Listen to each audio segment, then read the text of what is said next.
2 দিন ধরে প্রচুর পরিমাণ ঝড় বৃষ্টি হচ্ছে নিউ ইয়র্কে। তো বাইরে যাওয়া যাচ্ছে না, আর শীতও পড়ছে। আজকে আলহামদুলিল্লাহ একটু ঝড় বৃষ্টি কমছে। আসসালামু আলাইকুম, সবাই কেমন আছেন? আলহামদুলিল্লাহ আমরাও ভালো আছি, আপনাদের দোয়া আল্লাহর রহমতে। তো আমাদের এখানে ঝড় বৃষ্টি ছিল 2-3 দিন, আমরা বাইরে যাইতে পারি নাই। বাইরে আজকে সকালে যেয়ে দেখি আমার গাছটা সব পড়ে টরে একদম খুব খারাপ অবস্থা হয়ে গেছে। বেগুন গাছ, মরিচ গাছ, কুমড়ো গাছ একদম সব ঢলে গেছে, মরে গেছে। তারপর লাউ গাছের জাংলে ভেঙে পড়ে গেছে, একদম খারাপ অবস্থা। যাই হোক, যা হয়েছে কিছু তো করার নাই। তারপরে গাছে কিছু করলা ছিল, চিচিঙ্গা ছিল, ওইগুলি একটু পাড়তেছি।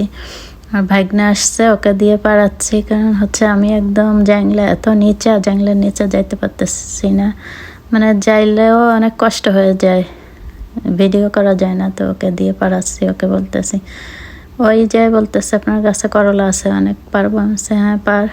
তাই যে করলাগুলি, চিচিঙ্গাগুলি ওকে দিয়ে পাড়ালাম। তো একটু হালকা অল্প একটু ভিডিও করলাম। ও আবার ক্যামেরার সামনে আসতে চায় না। তো এই যে করলাগুলি অনেক, মাশাআল্লাহ, অনেক বড় বড় করলা। আমার গাছের করলাগুলি একদম অনেক বড় বড়। 2টা করলা একদম সুন্দরভাবে 2 বেলা হয়ে যায়। তো 4-5টা চিচিঙ্গা ছিল, চিচিঙ্গাগুলিও পাড়ালাম। আরও হয়তো আছে, ভালো করে দেখলে পাওয়া যাবে। তা এখন একটু ঠান্ডা ঠান্ডা, এই জন্য আজকে আর দেখি নাই। দেখি কালকে যদি রোদ উঠে, একটু ভালো ওয়েদার হয়, তখন আবার দেখা যাবে। তো আমার সব গাছগুলি কেমন জানি হয়ে গেছে। এই মাসটা যদি, অক্টোবর মাসটা যদি একটু নর্মাল ওয়েদার থাকতো, তাহলে আমি আরও সবজি খেতে পারতাম আমার গাছ থেকে। গাছগুলি ভালো ছিল, কিন্তু ওই 2 দিন ঝড়ে গাছগুলি কেমন জানি একদম এলোমেলো হয়ে গেছে, নষ্ট হয়ে গেছে। কোনো সবজি আর নাই, তেমন লাউও নাই, কিছু নাই, শুধু কিছু করলা আছে।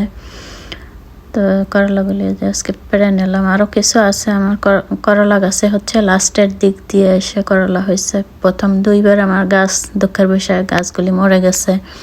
মরে না গেলে আমি অনেক করলা খেতে পারতাম। তারপর আলহামদুলিল্লাহ, আল্লাহর রহমত, যা খাইছে অনেক ভালো হয়েছে, ভালো ফলন হয়েছে। বিদেশের বাড়িতে যে শাকসবজি আমি বানায় খেতে পারবো, এটা অনেক বড় একটা পাওয়া। মানে এটা অনেক ভাগ্যের ব্যাপার।